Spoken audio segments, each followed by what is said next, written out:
hey, take a solo, like all that anybody's actually asking you to do is, hey, make something up, right? Like you make something up every time you're talking to somebody. You make something up every time you decide what to make for dinner. Where there's not necessarily a right or wrong answer. There's not a right or wrong sequence of words to come out of my mouth to explain what I'm explaining to you right now. There are things that are more right than others because there are sequences that will make sense to you, and there are sequences that would be total gobbledygook, and there are words that I don't want to include because they would not be relevant to what I'm talking about. But there's lots of ways of doing this, right? So then if there's so many ways to do this right, why is it hard? Because obviously it is. One reason it's hard is this is so left brain and so right brain, right? And that you're always having to balance left brain stuff, like, do you intellectually know what the song is? Do you know what key you're in? Do you know what genre it is and what that means? Do you, if you're doing chord-based improvisation, do you know the music theory? Do you know the chord progression? All of that stuff, right? Instrumental technique, like the more that you study your instrument, the more options you have, right? So then if you don't have a lot of options, then you're going to be limiting your ideas to what you know you can execute, or being okay with maybe going beyond your boundaries and oops, it didn't quite work. As you get more and more experience and more technique, then suddenly you have like a million options and you have to actually decide which ones you're going to use. How someone else does it, right? That again, that would pertain to genre. What makes something sound genre appropriate, but also who are your heroes? How do they play, right? When that intellectual, analytical part of it, you're always having to balance all of that stuff with all of this right brain stuff, like, I know what the song feels like in my bones, right? Do I know it so intuitively that I don't have to be analyzing it anymore? What is it? How do I get to where, the muse is here, that I'm channeling ideas, right? I always have this image of like a faucet. Where's that spigot that I can, just open the faucet so that the ideas come at all. Which if I'm totally in my left brain, I cannot find that faucet. Where is it? It's totally blocked up. Am I present in my body, right? I think people are either already on board with this from other things that you've done in your life, or you're like, oh my God, this is a fiddle class. Why are you talking like a yoga teacher?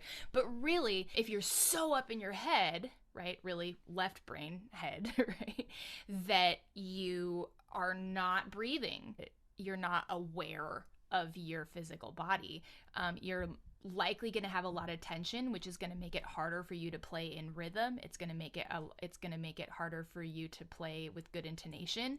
It's also going to just not be very fun. You're going to be really physically uncomfortable.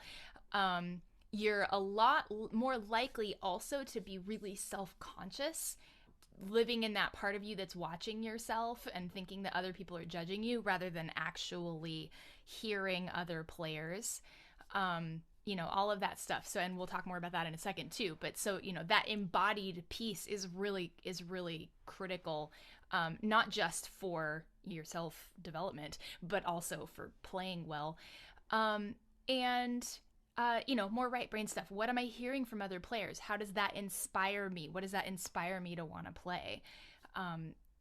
How do I want the listener to feel, right? The aesthetic and emotional sort of parts of this that are not related to, oh, this is how Jason Carter played it. So that's how I'm listing all these bluegrass people. But again, this relates to any genre that you're wanting to play. Everyone has to work to find this balance, and it is a constant balancing act. This is not just you, right? So you will hear me probably accidentally lean a little more to describing the left brain dominant experience because that is my experience. So when I'm talking about all of the like getting up in your head and out of your body, like that's because that's my struggle, right? It's just as common for folks, and this may be you, to have the opposite experience of oh, I have all these intuitive ideas. I'm all the blah blah blah. This is all really really great.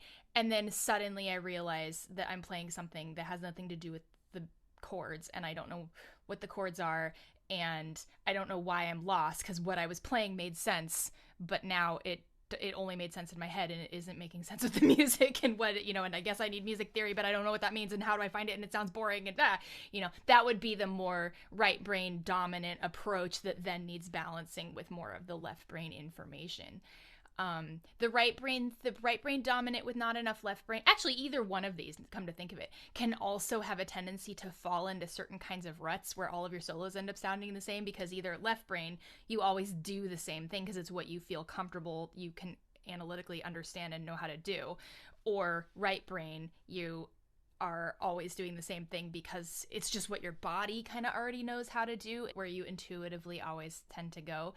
And so either of those tendencies, then when you fall into those ruts, the strategy becomes borrow from the other part of your brain's way of doing things, right? So if you're not analyzing things and you're tending to do the same thing over and over again, then your left brain, bringing your left brain on board to say, well, I noticed that what I'm always doing is I play a minor 6. Like, what if I did a minor 3 instead? Like some kind of, self-assignment that way. Again, we'll get into lots of examples of all of this over the course of the class. That might be your strategy. If you're in the the opposite thing, and again, more where my struggle tends to sit, which is that I'm just always thinking so much about the music theory and what I'm supposed to do. Everything ends up being that you get stuck in your comfort zone, right? Then things like really opening your ears and focusing more on what other people are playing than what you're playing, doing embodiment practices, really feeling your feet while you're playing, so you're not just in your head, right? All of that kind of stuff can open up a more right brain conduit of inspiration. We will be working on all of this stuff, right?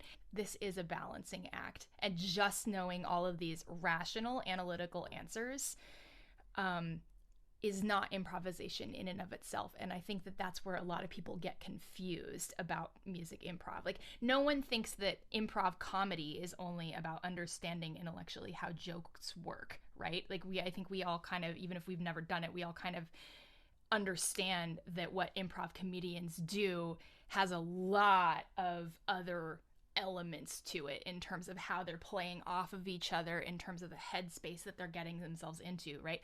All of that stuff is still 100% relevant to music improvisation.